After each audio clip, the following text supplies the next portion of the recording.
All right, so I'm a bit late here for this review, but I want to give you my thoughts on Daredevil episode 3, Daredevil Born Again episode 3. The episode's called The Hollow of His Hand. Now, I want to give a quick comment before we get into this. Some of you may not have seen my Daredevil season 3 review. I will link it at the end of this video because I did finish it last week as promised.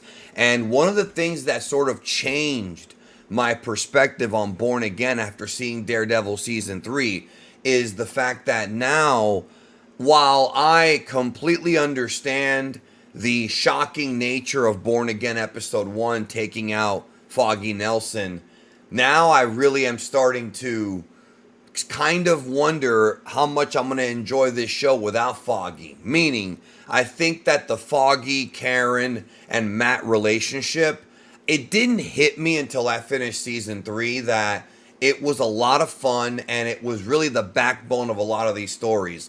And it seems like they wrote Karen out, albeit maybe temporarily. And they have like a new sort of, I guess, business group around Matt.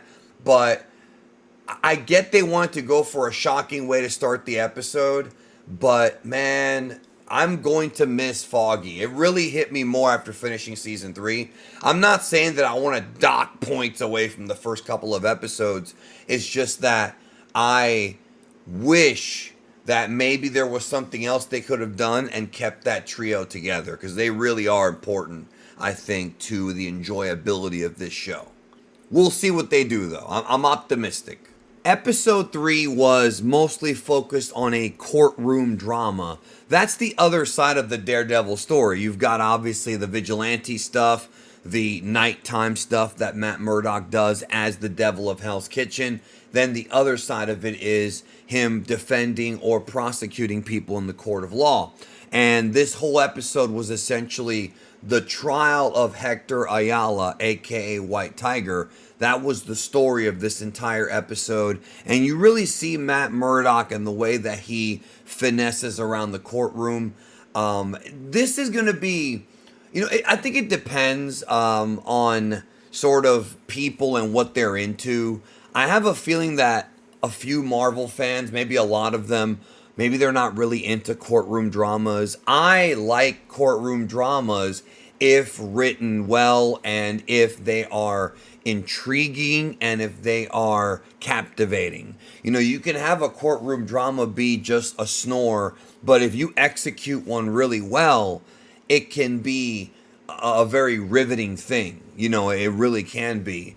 And this episode of Daredevil was going for the riveting thing. You've got Matt Murdoch, the attorney, who secretly is a vigilante, as legal counsel defending another vigilante. And that's some of the things that I did like that the comic books did whenever you've got him defending another hero. And, kind of trying to tell the world that people like White Tiger are there to protect the community, even if they don't follow the rule of law that other people do, and that him being a cop killer is just unrealistic. Performance-wise, Charlie Cox brings it yet again. I mean, the dude, he was born to play this character, easily and truthfully. This episode was directed by Michael Cuesta, who also directed the previous episode, episode 2. And one of the ballsiest things that happened in the episode was the fact that basically Matt Murdoch reveals his identity. He reveals Hector's identity as the White Tiger as a way to defend him. Because they try to bring in like a witness, and then he kind of freaks out and commits perjury. So it really sort of put Matt Murdoch's whole case against the wall here. And again, I do like that side of Daredevil. I do like the fact that you kind of get a hybrid show where you have your action, your suspense, your martial arts scenes, and you've also got the courtroom drama stuff. And really, the courtroom drama allows us to learn and respect more of Matt Murdoch's problem-solving skills. You've got Batman, Bruce Wayne, who's also a detective, and I always like the stories where you see him figuring out puzzles, unraveling problems to help him get to the bottom of something. It's similar with Matt Murdock because when you're an attorney, you're also doing a similar thing. You're not necessarily a detective, but you're trying to solve a problem and you have to use your ingenuity and your creativity to figure it out, especially when things don't go your way. You know, there's been many, many good lawyers in the past who have been confident in their cases, and then something happens during the trial, whether it be a piece of evidence gets put in or a witness or something happens, and they have to course correct. You know, that's why lawyers get paid what they do, because it's a difficult job and it's one that really does challenge the mind, and you're also responsible for the future of another human being. You know, to me, and this is going to sound weird because lawyers are oftentimes not very well liked, and there's reasons for that as well. But, you know, defense attorneys are almost in many ways like doctors. You know, they have people's lives in the palm of their hand. And if the person really is innocent and gets proven guilty by the other side, that could be catastrophic for that guy's family. And so it's a big thing. But Murdoch is obviously a good guy, so we're gonna, and when it comes to lawyers, we're allowed to like him, you know what I mean? What ends up happening though is thankfully he does get acquitted, and that is a huge victory for Matt. And then there's a real shocking, very shocking and tragic end to this episode that I was not expecting. So they show him on the streets as White Tiger, you know, on patrol, doing his thing. Suddenly a guy appears. And while this is happening, Wilson Fisk is doing this voiceover where he talks about how vigilantes are a problem and that the rule of law must stick, and that he wants to make it so that, you know, the police and law enforcement is the way to take down criminals. Obviously, we talked about this in the last review, and if you've read the comics, you know that when Wilson Fisk becomes the mayor, at one point he does outlaw vigilanteism. Like, that does happen. I don't know if we're building to that. I feel like we are, little by little. Maybe the season finale will end with that cliffhanger. But when he does that, that would at that point put people like Daredevil and Spider-Man and Punisher and everybody else as criminals, even though they're obviously doing the right thing. And one of the issues is when it comes to Spider-Man is that, yes, he obviously has saved the world and helped save the world with the Avengers, right? But when Doctor Strange wiped everybody's mind, nobody even remembers that. So now it's like Peter Parker as Spider-Man is just hit the reset button. It's like season 1 of Daredevil. Nobody knows who he is. So Wilson Fisk is going on with this monologue about vigilantes and how they're a problem. And then out of nowhere, as White Tiger is in the streets, somebody shoots him in the head at point blank range. This hit me. And it hit me for a couple reasons. Number one, the actor that plays Hector Ayala legitimately passed away before the show premiered. That was shown in last week's episode. Very sad.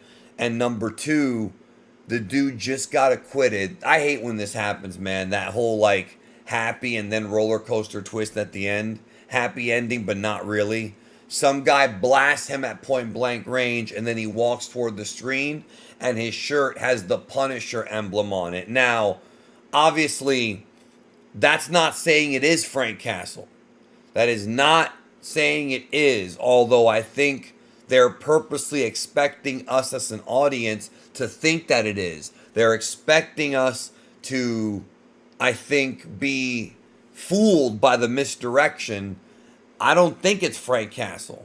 It's somebody who's obviously a copycat or someone trying to frame Frank Castle, because we already saw some of this where we saw cops with the Punisher emblem. So obviously we know that the Punisher is coming back later on in this show. I'm excited to see that because John Bernthal kills that role, you know. But man, I was so not expecting White Tiger to die like that. I just, it actually is kind of haunting me. Like, I'm still thinking about this. It's been a while, some time since I finished the episode, a few minutes. And it's still in the back of my head, like, damn, man, like, you really want to root for the guy. And in just a couple episodes, they made him likable. And then, boom, he's gone. But I mean, this type of show is very gritty, man. It's gritty, man. This is not polished, lighthearted, happy Marvel.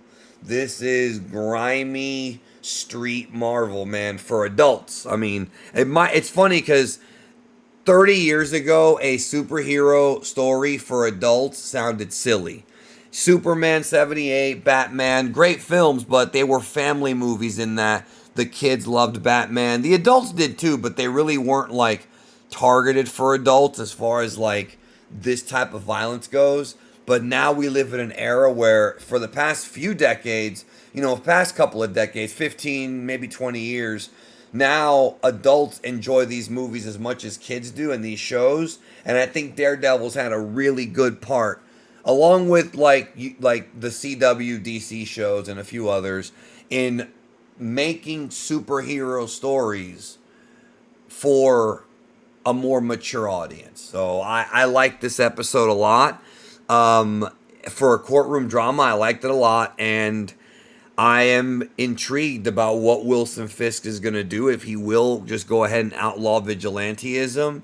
And I wonder if, how Frank Castle's coming back. Let me know your theories in the comments down below. Those are my thoughts on Daredevil Born Again, which is season 4, but I'll just call it Born Again. Season 1 of Born Again, episode 3. See you real soon.